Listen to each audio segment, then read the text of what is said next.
Assassin's Creed Universes Beyond is only 18 days away, and it's coming right after Modern Horizons 3. Will there be an appetite for a product like this, or are we bound to see this product fail like we did with Aftermath? In today's video, we are going to discuss those possibilities and what players should be looking forward to and trying to avoid with a product like this.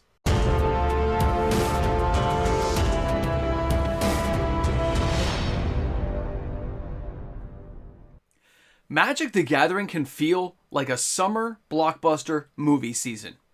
There's lots of movies being released, but that doesn't mean you want to see them all. In 1983, you could choose to go see Scarface, or maybe you want to see Crow. But you weren't going to pick both because you just didn't have the money. Welcome back, everyone. MTG Moxman here, and thanks again for hanging out with me on my channel today. A reminder, if you enjoyed today's content, to like and subscribe to the channel, turn on your notification bell because I put out new videos every single day. So we're talking about Assassin's Creed. It's coming out in like 14 days because this Friday is the official release of Modern Horizons 3, and then 14 days later after that, we're getting Assassin's Creed. Spoilers are going to start appearing. Things are going to happen. But who's buying the product? Why would they be attracted or dissuaded from buying a product like this? Now, with Assassin's Creed being set to release July 5th of 2024, and recognizing that this set is a 100 card set size, and of those 100 cards, 20 are actually going to be reprint cards, that means there's going to be 100 new modern playable cards. Will that be enough? I mean, what's the price tag on this? For Assassin's Creed Universes Beyond, if we take a look at the collector box, it's $279.99 US. Guys, that's a really steep price to pay for a 12 collector booster box with 10 cards in each pack. Now, if we shuttle that down and say how much is going to be for the booster boxes, well, the Beyond booster boxes are 24 packs inside the booster box, but there's only 7 cards in each pack, and that's still $137.61 US, and they've already knocked off 6%. I expect them to knock off more. And of course, if I went locally looking for this product, the best I could find for the Beyond booster box was $179.95. So whatever happened to Aftermath? If you were shopping on Amazon today and you went looking for March the Machine, Epilogue Boosters, Aftermath, you would find them for $51.21. That's a far cry from the price they used to command when it was at release date. Now, if we also went looking locally, you'd find it for $89.95 off of the 109. That's $20 off, or around 20%. And it's almost the exact same price that we would find for the Amazon version. So what happened to this product, and why are we seeing such a failure of these products to actually get ahead and garner player attention? Let's start off with the price point. When we compare Aftermath and Universes Beyond Assassin's Creed against a regular standard set, look at the price point, look at the cards you're getting, look at the set size. How much cardboard am I getting for my money? Because as we are well aware, shrinkflation is very noticeable nowadays, and it definitely comes across that Wizards of the Coast is sure getting rid of the chaff, keeping the best cards for players, but it doesn't come across to players that way. They will argue they're giving you better cards with the Beyond boosters. They'll say these are a better selection of cards. You don't care about the chaff anyway, so why should we bother printing them in a product like this? We'll just give you the best 7 cards. That's not how players will take it. When you look at how a player looks at the products and sees the price tag, looks at other products of a similar price tag as the consumer, and looks at an Aftermath product or a Universes Beyond Assassin's Creed and says, look how small this box is. Why am I paying so much money for a couple of cards? Even if the cards are good, it just feels like I'm overpaying for this. That's your first mistake. Wizards of the Coast gave us an 80 card set. 100 cards, but 20 of which are reprints, which means they won't matter to a lot of players unless there's some amazing card. They could have made this, and they should have made it into a slightly larger product, even if it was in 2 halves. Aftermath Part 1 and Aftermath Part 2, but they come out at the same time. That'd be awesome, right? You wouldn't charge as much money. You would say this one's $110, that one's $110. It wouldn't look nearly as bad as what they've done as giving us, hey, it's $170 something, $137 on Amazon, but you get 24 packs of 7 cards each. We've seen this done before. This is not the first time Wizards of the Coast has tried this. When they gave us Fallen Empires and they gave us Homelands, arguably weak sets from 30 years ago. Some of the weakest ever created. Doesn't mean they weren't fun to play, but there was so much card repetition like we saw in Aftermath. We saw the same thing in Homelands. You get a Hymn to Turok and they had different artwork on it, and you get 3 or 4 different versions of it, and by the time you get through a box, you're like, it's only like 100 cards here. Everything else is like stacks of reprints of the exact same card. They've just taken that idea, catapulted it 30 years in the future, charged you more money, and given us less.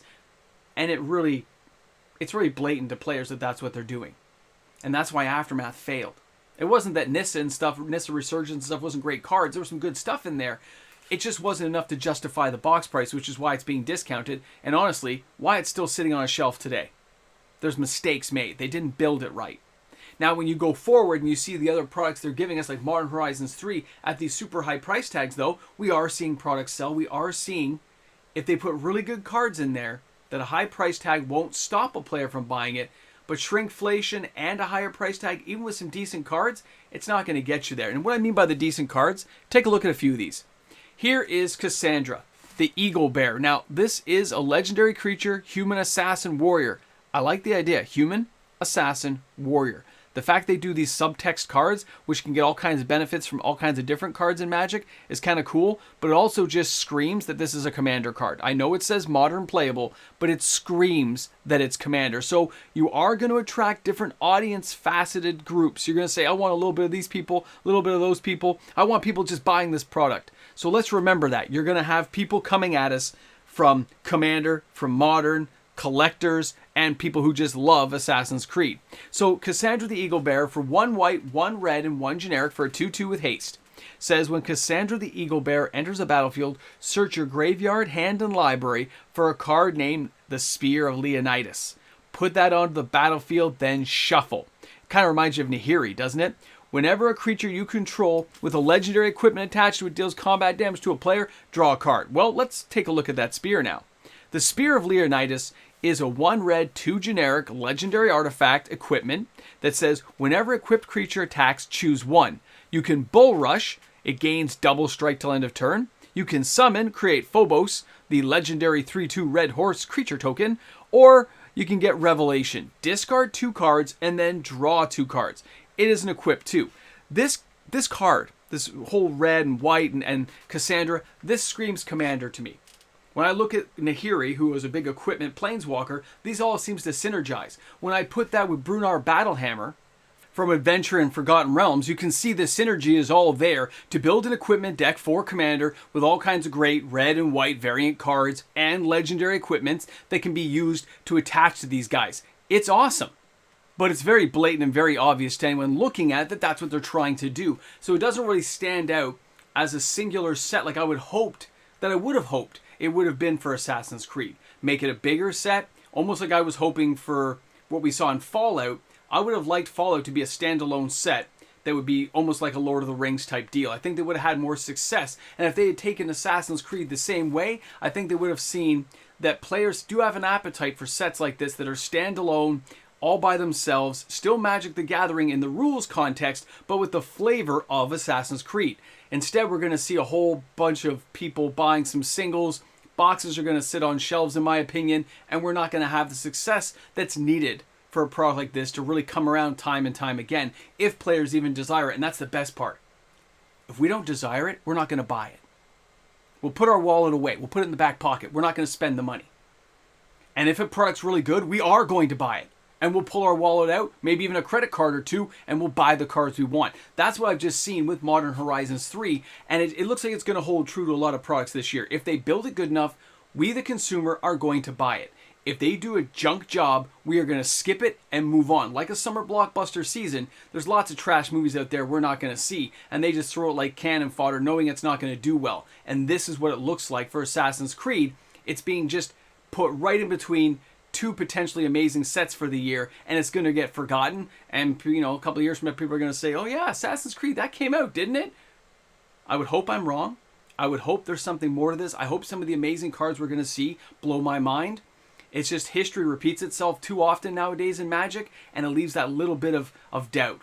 or a lot of doubt, or somewhere in between. Thanks a lot for hanging out. Thanks for being here on the channel today. Let me know what you think when you think about Assassin's Creed. Are you buying any of it? Are you going to get some singles maybe? Or is this a total product you're like, no, Aftermath, no. I can't wait to hear. Have a great day, everyone, and thank you again for stopping by the channel. Hey guys, a big shout out and thank you to the fantastic patrons of my channel. Because we have such amazing patrons and supporters of this channel, daily uploaded content is made possible. So thanks again to everyone out there who chooses to support MTG Moxman. I look forward to bringing you guys new video, new news, and new content each and every day. But you know what? It's only possible because of patrons and YouTube membership members. So thanks again, everyone. Welcome back to the Ramble Jamble. You have made it here, to this place, in this area. And I'm not buying this product at all. I am staying away. Stay away. It's not that it's not a good product. It is the price tag in this case. They should have learned from Aftermath that they've overpriced it and nobody's going to buy it. Now, there will be fans who are going to buy the product. I have no doubt there'll be people buying it and opening it. It's just not going to be me. I'm staying away. I'm going to sit in the sidelines and root for the home team. Go Bloomborough! All right, guys. Have a great one. I'll see you guys tomorrow.